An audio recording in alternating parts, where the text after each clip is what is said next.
Bonjour, bienvenue aux Nouvelles locales. Ici Claudine Chauveau-Tardif. On commence les manchettes du côté de Lac-Beauport où la municipalité est heureuse d'annoncer que la première corvée de réhabilitation des sentiers du parc de l'Éperon a eu lieu le 26 octobre. La municipalité remercie les citoyens qui se sont déplacés pour contribuer à l'amélioration des sentiers. Elle tient également à rappeler à tous de ne pas circuler dans les sentiers en travaux et de respecter la signalisation installée. Cela permet non seulement de garantir la sécurité de chacun, mais aussi d'éviter de détériorer les sentiers et le travail accompli par les bénévoles et les employés. Si vous souhaitez en savoir davantage à ce sujet, rendez-vous au www.lac-beauport.québec. Le service de l'aménagement du territoire de la ville souhaite aviser la population que des activités de colportage ont été rapportées sur le territoire. Notez que le colportage et le commerce itinérant sont interdits sur tout le territoire de la MRC de la Jacques-Cartier, dont la ville de Sainte-Brigitte-de-Laval fait partie, et ce, en vertu du règlement 921. En dehors des campagnes de financement, d'œuvres de charité, des associations sportives, sociales et culturelles et des établissements scolaires, il est interdit à toute personne d'exercer des activités de colportage ou de commerce itinérant sur le territoire de la municipalité. Apprenez-en davantage à ce sujet en consultant le site web de la ville de Sainte-Brigitte-de-Laval. À l'écoute de la population, le conseil municipal de Stoneham et Tewksbury a entendu la demande de citoyens souhaitant une offre de transport collectif mieux adaptée à la demande des utilisateurs actuels et potentiels du réseau de transport durable du TCJC. L'administration municipale a donc été mandatée pour travailler avec le TCJC afin de soumettre un projet pilote aux citoyens de Stoneham et Tewksbury, étudiants, employeurs, commerçants et gens de l'extérieur souhaitant venir à la municipalité dans le cadre du travail, des loisirs ou pour rendre visite à la famille ou aux amis. Le projet pilote serait axé sur une bonification de l'offre de transport collectif au niveau local, soit la liaison entre Stoneham et Tewksbury et le terminus de la faune du RTC. Le sondage sera disponible en ligne du 5 au 30 novembre et permettra au conseil municipal de prendre une décision éclairée quant au déploiement ou non de ce projet pilote en fonction de la demande et des attentes réelles de la population envers ce moyen de transport durable. Rendez-vous au villestoneham.com pour en savoir davantage à ce sujet. C'est à ses bureaux le 23 octobre dernier que la CCAP remettait 8 500 $ en bourse d'études à 9 étudiants du territoire.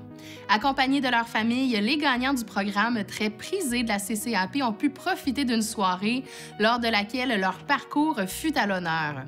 Organisé pour la 8e année consécutive, le programme vise à récompenser le dévouement des lauréats dans leur cheminement scolaire et professionnel, leur réussite académique ou sportive et leur réalisation et implication dans la communauté.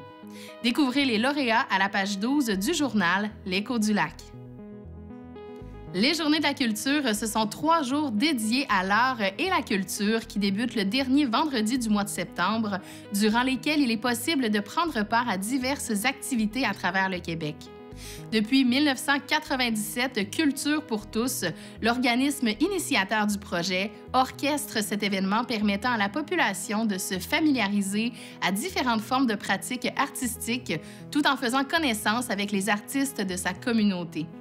C'est dans cet esprit de découverte créative que Fossambeau-sur-le-Lac a présenté le 28 septembre dernier l'événement « Éveillez l'artiste en vous ». L'organisatrice et artiste fossambeaugeoise Marie-Claude Langevin conviait ses citoyens et les organismes de la municipalité à apporter une ou des photos souvenirs mettant à l'honneur la ville de Fossambeau afin de créer une œuvre collective. Les personnes présentes ont pu échanger anecdotes et souvenirs autour des photos et œuvres présentées dans le hall du Centre communautaire des Jardins. Voyez les photos de l'événement à la page 13 du journal L'Entre-Guillemets. La ville de Sainte-Catherine de la Jacques-Cartier est heureuse d'informer les nombreux utilisateurs du parc du Grand Héron qu'ils peuvent maintenant profiter du service Wi-Fi public gratuit dans le parc. Ce service est une gracieuseté de la coopérative de câblo-distribution de l'arrière-pays qui distribue des services de télécommunications et de câblo-distribution à Sainte-Catherine de la Jacques-Cartier et dans la région. Le service de Wi-Fi public fourni par la CCAP est entièrement gratuit pour les citoyens et visiteurs.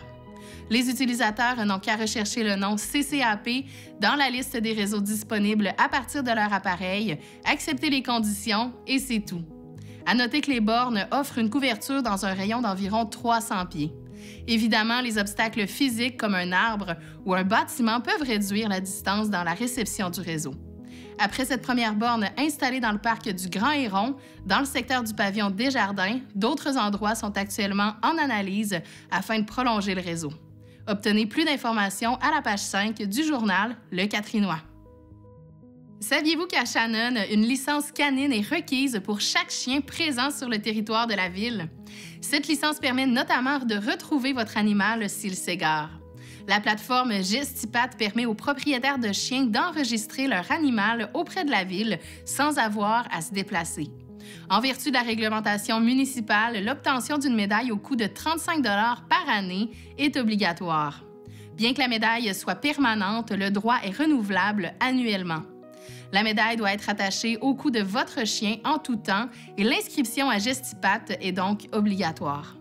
L'achat et le renouvellement de la médaille doivent être faits via la plateforme Gestipat, qui est un logiciel qui vous permet d'effectuer le paiement en ligne par carte de crédit et le paiement au comptoir reste disponible à la suite de l'enregistrement de votre chien en ligne. Obtenez plus d'informations sur le site web de la ville de Shannon.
C'est cette semaine que les finalistes de la 24e édition du concours La carte de Noël régionale seront dévoilés sur les différentes plateformes de la MRC.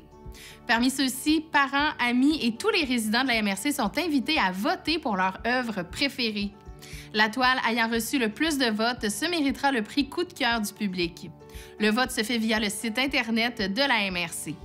Mentionnons que c'est au cours de la semaine du 2 décembre que les lauréats du concours La carte de Noël régionale seront connus. Un lauréat par catégorie a été couronné. Parmi les gagnants, un seul sera nommé grand lauréat de l'édition 2024 et verra son œuvre illustrer la carte de Noël que la MRC envoie à ses collaborateurs et partenaires. Encore plus de détails au mrcjacques-cartier.com. La Jacques-Cartier sera festive et animée alors que les 6 marchés de Noël illumineront la région du 30 novembre au 15 décembre. Les marchés de Noël dans la région de la Jacques-Cartier marquent le début de la saison hivernale dans la MRC. Ces lieux de rencontre où les cadeaux uniques, les produits gourmands et les animations féeriques se rejoignent et font partie intégrante des traditions et vous plongent immédiatement dans l'esprit de Noël. Parmi les nouveautés au programme cette année, mentionnons la Féerie de Noël à Lac-Beauport qui déménage au parc du Saisonnier ou encore la 15e édition du marché de Noël de Stoneham et Tewkesbury. La troupe Estrade sera d'ailleurs présente dans chacun des marchés, incitant au passage les visiteurs à danser au rythme de musique traditionnelle québécoise. Tous les détails au mrcjacques-cartier.com, section Noël.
Et maintenant, on vous propose 3 annonces du babillard de ccap.tv de la semaine.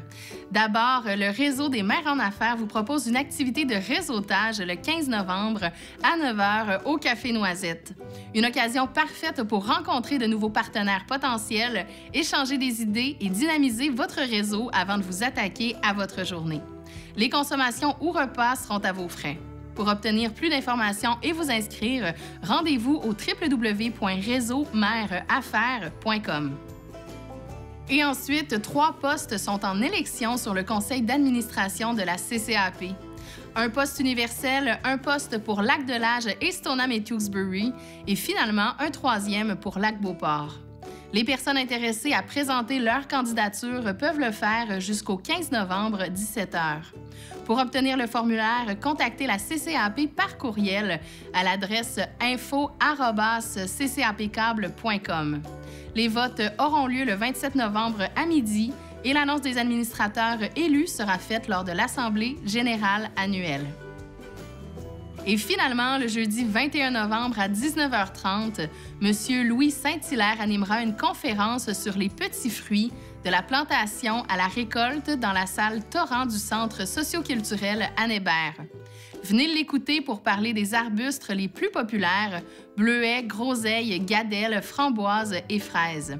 Vous en apprendrez beaucoup sur les exigences de ces arbustes afin d'obtenir de fabuleux rendements. C'est ce qui conclut les nouvelles locales du 11 novembre. À la semaine prochaine.